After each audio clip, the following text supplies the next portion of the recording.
Hello and welcome to another episode of Pat's Chat. Today I'm with a very interesting person from Singapore, Ms Suchi, Lover Queen and Empowerment Advisor. Hi, Ms Suchi, how are you today? Hi, Patrick. Thanks for having me. I am doing awesome. Thank you. How are you? Yeah, that's great. Yeah, I'm fine too. I just figured out you just moved back to Singapore. You were on a trip in UK, if I'm not wrong, but you're still in quarantine. You're in the hotel right now. So how Yes, is I that? How was. many days are you there already? Okay, so I traveled to UK for 2 months. When I traveled to Singapore, I was sent to this beautiful island. It's called Sentosa. So the name of the resort is Rasa Sentosa by Shangri-La. So I'm at this five-star hotel with my balcony opening to the give me that sea view and the ships and beautiful birds and gardens. So I am really happy here. I will be going back home on Friday, coming Friday. Yeah. Come Friday. Wow. So 10 days, 12 days already. But of course, there is worse place to be in quarantine than where you are. I think looks quite It's nice. all how you look at it. It's like how you look at it. So your perspective. So I tend to look at things positively. So I looked at it like, okay, I had a very busy time in UK. So God has balanced it out by sending me to a very serene, peaceful, beautiful place for me to rest. For me to rest for 14 days. So I am ready to start my work. Like, yeah, Okay. I'm having these virtual conferences and talks here as well. So it's all work is going on, even if you are away from home. Sure. Yeah. Awesome. Okay. So you say you're just back from UK, and I'm wondering, it's a big difference on how Asia, especially Singapore and UK, are handling this, let's say, crisis. What is your personal feeling? How is the mood in Europe or in UK specifically, and how does it change, or how is it different to Singapore? Yeah, so people in UK are expected to wear masks when they are traveling.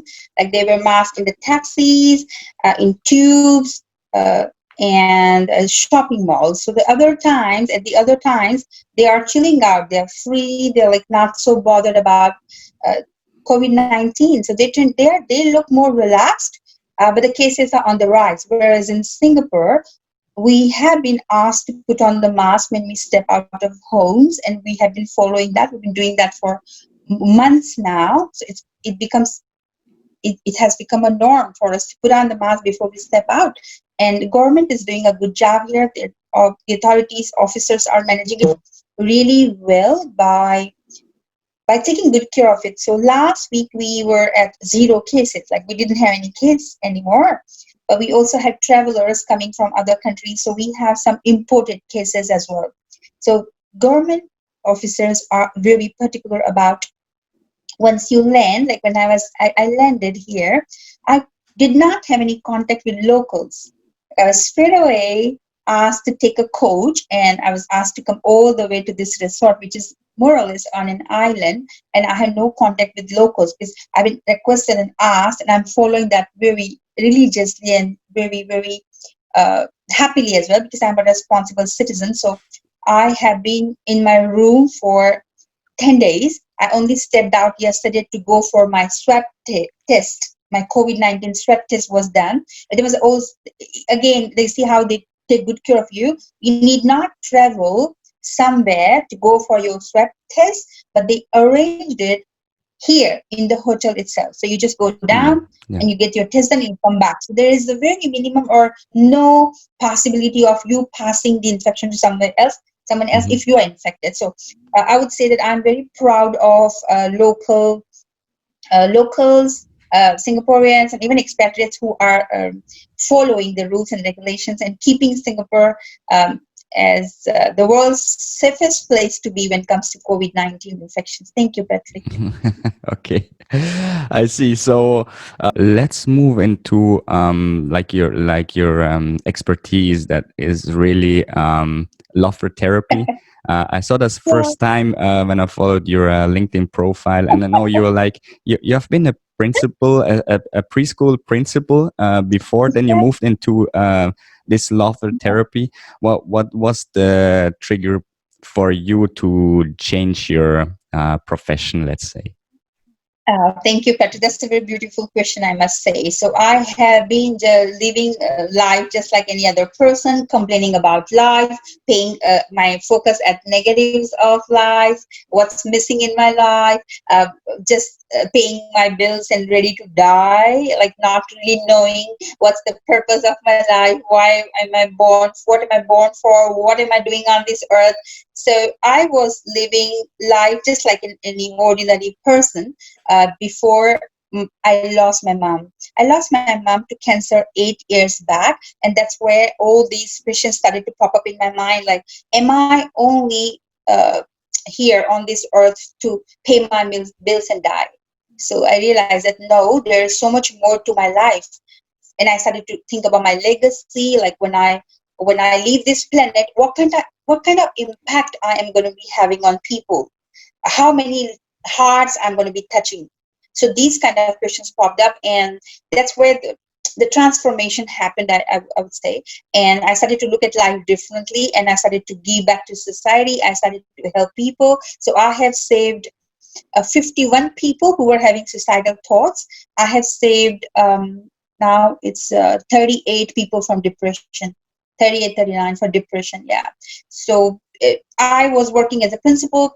So my job was more about reporting to ministry, administration, filing, managing parents, managing teachers, overall daily operations. I was doing it wonderfully. Parents were happy with me, teachers loved me a lot, and ministry officers were also commenting like, you are an awesome principal. So at some point you start to feel that you're not growing as a person, like you're not learning. You just go to work, you do whatever you're supposed to do, like administration, filing, but I was not learning anything new. Although I upgraded myself, upgraded my skills, and I did a lot of courses, but it's after my mom's demise, I had a feeling that I can't be just filing, doing administration, and reporting to ministry forever. So I felt that I am getting stagnant and I am not growing as a person. And that's where I decided to resign and Mm. explore other opportunities. And then I came across a laughter coach, a local coach, Mr. Ram, and I picked up some exercises from him. I didn't stop it there because I realized that it's just not about just ho ha ha and then going back to your own sad world where people are like very feeling very sad, low, and depressed. So I studied more. I studied about brain development. I joined a school as a trainer when it comes to right brain development. And that's where the journey started. So I learned and studied a lot before and did experiments. I spoke at conferences. I presented my research. And then I became the laughter therapist. Yay. Okay. Can you that's quite interesting of a journey. Can you like dig a little bit deeper into what laughter therapy really is? I mean, how does it work, or better, like why does it work? Okay, so I picked up laughter exercises, which were about just gathering together with your friends, family members, and just laugh like oh ha ha ha, and that's what I learned. So I realized that there's so much more I can do. So whatever has been helping me as a person, I weave that in, and according to the age of, if I'm working with children, then it has to be this way. I'm working with wheelchair bound people, then my therapy has to be catered according to their needs. If I'm working with children with special needs or specially abled people, I don't call them disabled, I call them specially abled. So we have working with them, how can I cater to their needs accordingly, and make changes. So that's what I did, and then I designed it that way that it takes care of all the areas, not only just someone gets like happy hormones, but it's also about like how can I make that person feel relaxed, calm. Yeah, so I weave that in and then design this therapy. So it includes um, introduction of laughter therapy. Then I get the participants to do simple stretching. It's really important to exercise. I get them to do deep breathing because most of the people are walking on this earth taking shallow breaths. So I get people to intentionally take deep breaths in, and it's really beautiful to get them to do like take a deep breath in and breathe out to the furthest star in the galaxy. So I do this kind of old therapeutic things. And after that, I get them to practice laughter exercises. So when I picked up some exercises from a local coach, I tapped on other coaches around the world. So I picked up many exercises and then I designed my own. Every time I conduct therapy, I would come out with a new laughter exercise. So I get people to do exercises. They must laugh out loud using their belly for 15 to 20 minutes, and I get them to either they lie Wow. down or they sit up straight and tall, and I get them to do progressive muscle relaxation. So that's what laughter therapy is about. You make them laugh for 15 to 20 minutes. Like it's more a Yes, forced laugh, or how can I imagine this work? Because you're not a comedian, right? So you're not telling jokes, but how do you make I'm not. people Yeah, I'm. Mm-hmm, how do you make mm-hmm. people laugh? I mean, what is the Mm-hmm. not the it's not a secret, right? But what is the point for you? How do you make people just laugh out? I mean, force themselves to laugh so long, especially. I explain to them how why is it important for us to laugh out loud. So I explain to them the benefits of laughter therapy. Then I explain to them about our anatomy, our brain chemistry, how we can take control over how we feel. Now it's not about how others want us to feel, but how we want to feel about ourselves. So I talk about science experiments where I tell them words carry energy, words carry power, how we can say good words to ourselves, like we cannot be our self-critics. So I get them to do say positive affirmations aloud, like I am happy, I am awesome, I am power, yeah. So I change their body energies by saying positive affirmations aloud, get them to say, and then I show how to practice exercises, and I get them to practice with me, literally like doing it with me, and telling them that even if you are unhappy for some reason, if you laugh out loud using your belly, brain will not know the difference if it's a fake laughter or real laughter. Brain will still release happy hormones. So I talk about hormones. I tell them how important for us to learn and practice how we can keep our stress hormones low, and how can we can boost our happy hormones. Yeah, yeah, yeah. And then they start to practice with me, and that's Yeah. how it works. Yeah. Wow, awesome. Okay, very interesting. That's awesome. And you just mentioned before, like, okay, the focus you have is like on people having depression or anxiety. Mhm. Um, Yeah.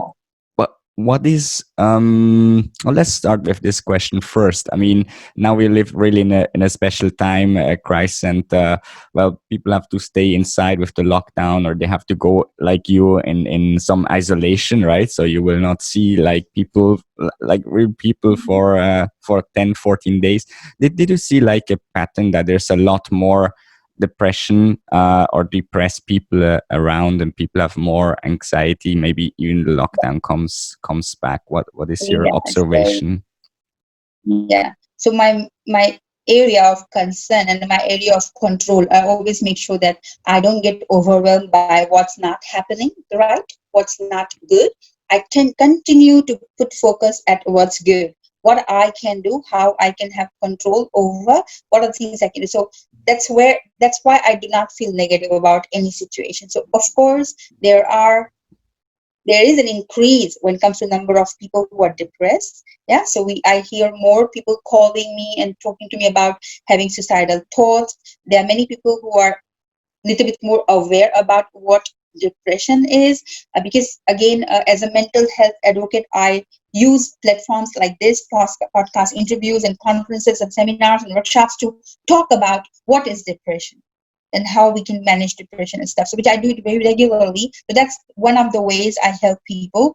Yes, of course, there's an increase when it comes to mental health cases. Like people are feeling more depressed. They are having suicidal thoughts. They are not feeling as good as before. But I tend to put focus at what can I do for them, and that's what I do. Yeah, I'm helping people every single day. Okay.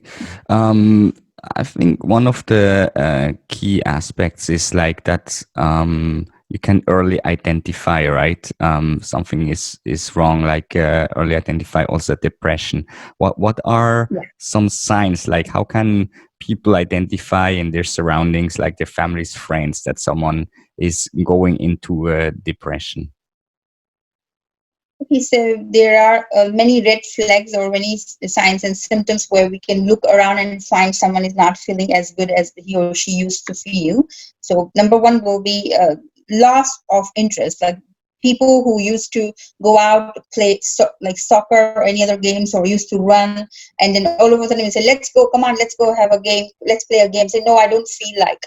Okay, so let's go out and like, go for a walk. I don't feel like. So these people tend to lose interest, number one. So if someone all of a sudden who used to be like very active socially and physically, like going for runs, walks, jogs, and exercise, and all of a sudden this person has started saying that I don't feel like, then that's why you need to take note that instead of judging that person, like why are you like this, why don't you feel like, instead of judging that person, be there for that person and listen actively. You don't really need to be a mental health advocate or a psychiatrist or psychologist in order to save people. What all they need is someone to be there for them, and we need to do that without judging them. So when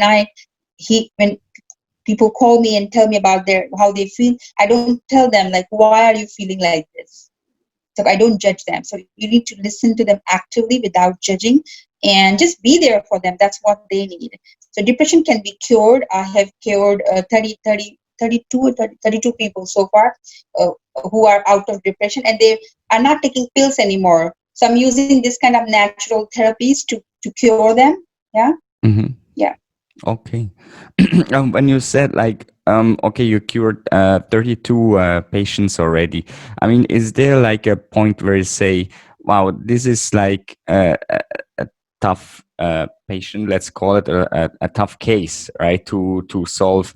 I need more help. I need maybe help from doctors or anything like that. Did that happen to you, or is it like something that's really like your expertise to like heal all these people?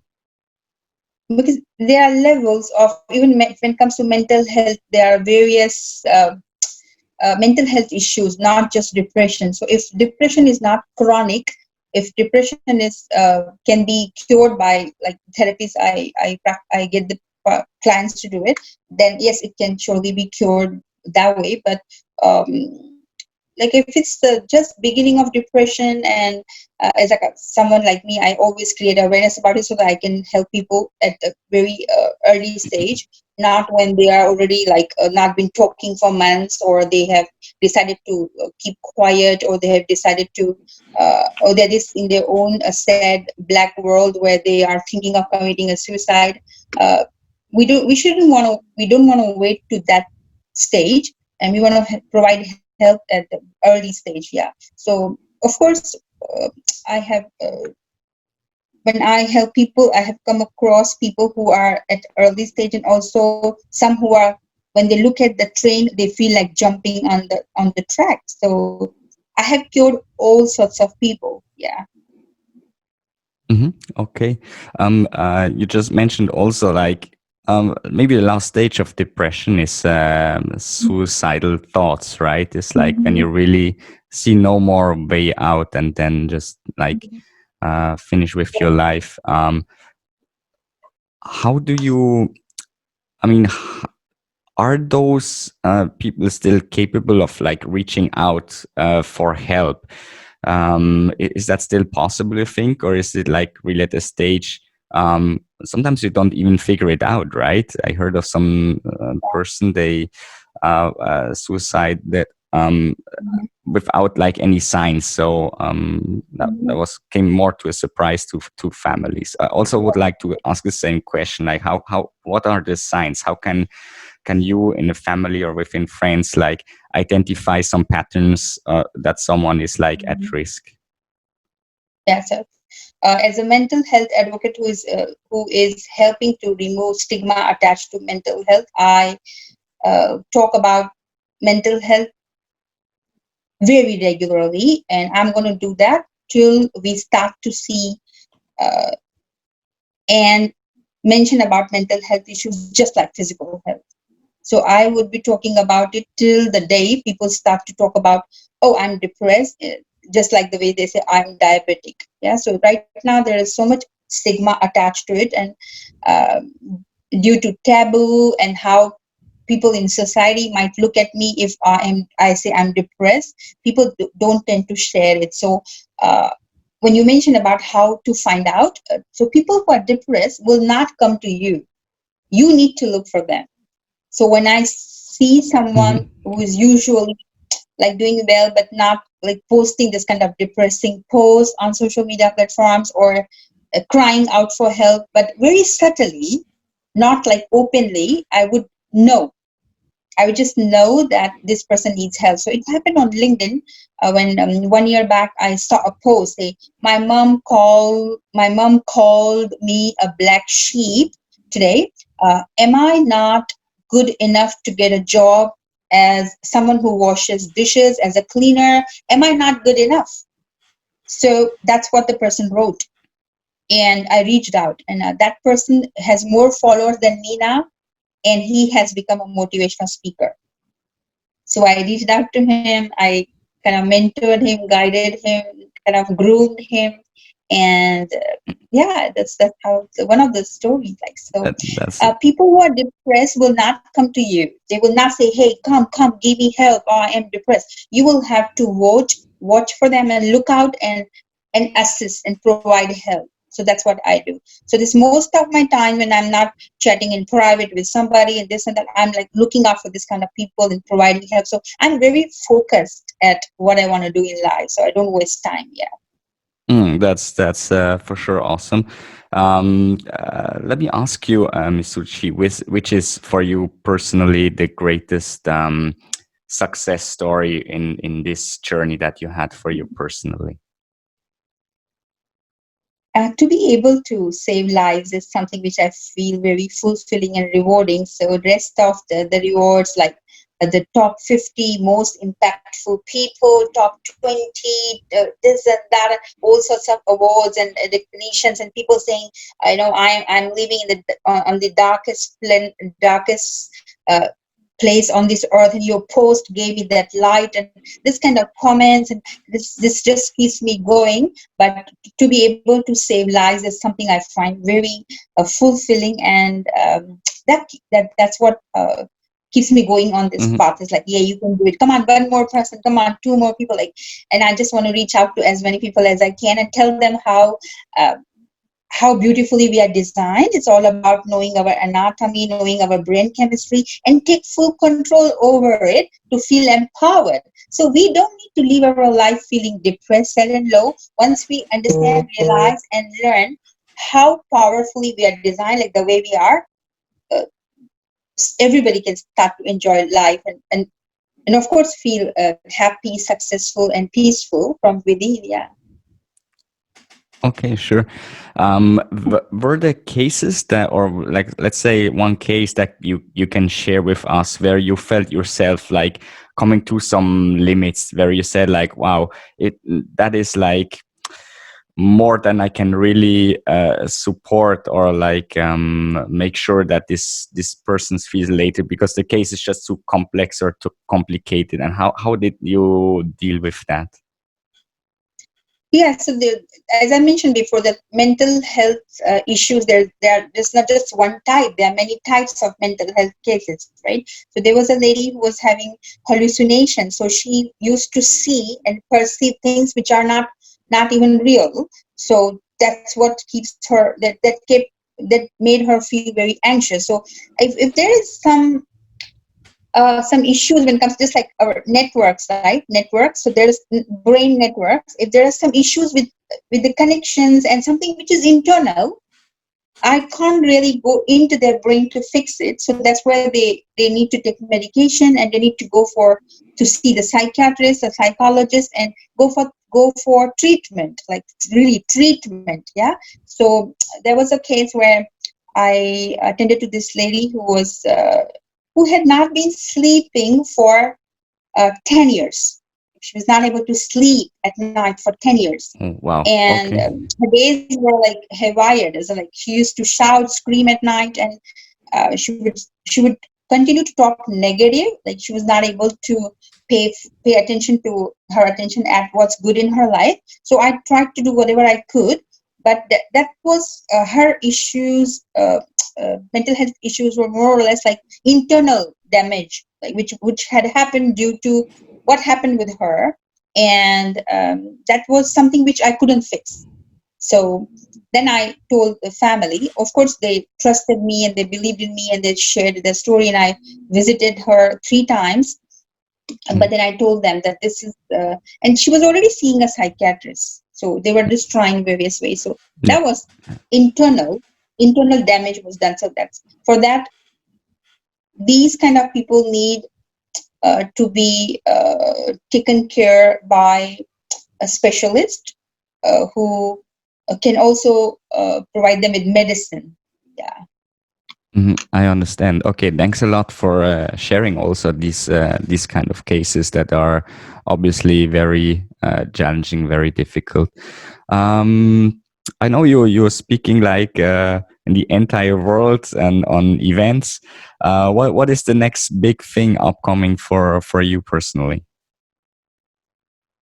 oh, my dream and my vision is to travel globally, to be able to travel. Like, now due to COVID-19, the travel is on pause right now, so I would like to travel globally to spread this positivity and energy around the world, because no matter how much we say virtually, I can pass this energy and heal people and this and that, but I have realized how good I feel when I see people in person. So during my last trip to India in February, I had 500 people queuing up just to get my hug, just to touch me, just to take a photo with me. And that's where I feel like, wow, like I have this kind of impact where everybody is waiting to take a photo. I'm not boasting about myself. I'm just saying that I would like to do this for millions around the world. Because if you're able to just hold someone's hand and pass that energy to that person, and if someone feels good when standing next to you, or if someone finds it motivating to attend your talks, then it's really good to reach out to millions. Yeah, thank you. Wow, that's awesome. Okay, very, very interesting, I have to say. Ms. Suchi, which is the best way to reach out to you? Which is your preferred channel that people can reach out to you that really feel right now, or Mhm. they would need your help or your support, or just your kind words to support them? Okay, so I do not have any website. What I did was 1 year back I googled my name. So I said Google my name, Ms Suchi. So it came at like 10 place. So I was like, no, I would like to see myself at number 1. So I worked very hard. So I showed up at this conference, that conference, and spoke at many places and many platforms and many podcast interviews. And I just kept on showing up on social media platforms, like, so just spreading positivity around the world. So I googled my name again, and it was at number 1. So when someone Googles Miss, that is because I'm the former principal, Miss, and then Suchi, that's the name, Suchi, Miss Suchi. When you Google that name, you will see my name at number 1, and all my social media platforms, my works will be there. So Miss Suchi, that's what they need to Google in order to find out how they can contact me. So that's how Awesome. it's working. Okay, cool. I will of course share some of the links to your social media where you share a lot. Your YouTube channel, I think, is almost 200 Yeah, videos already there, which are quite interesting to view and learn from it. Maybe thank as you. a final words, Ms. Suji, what are your top 3 tips for people nowadays to make sure they stay healthy, they stay positive, and don't risk to get into depression? Okay, so number 1 will be know that you are designed very beautifully. It's all about knowing your true powers so that you don't feel sad, low, and depressed. Okay? And in order to live a very happy, successful life, it's really good to tap on your inner strength by connecting with yourself. Number two will be do not postpone your happiness. We tend to postpone it by saying that I will be happy when this happens, that happens. So do not postpone your happiness. Be happy now. Number three, there are all sorts of people in this world. You are not born to please everybody.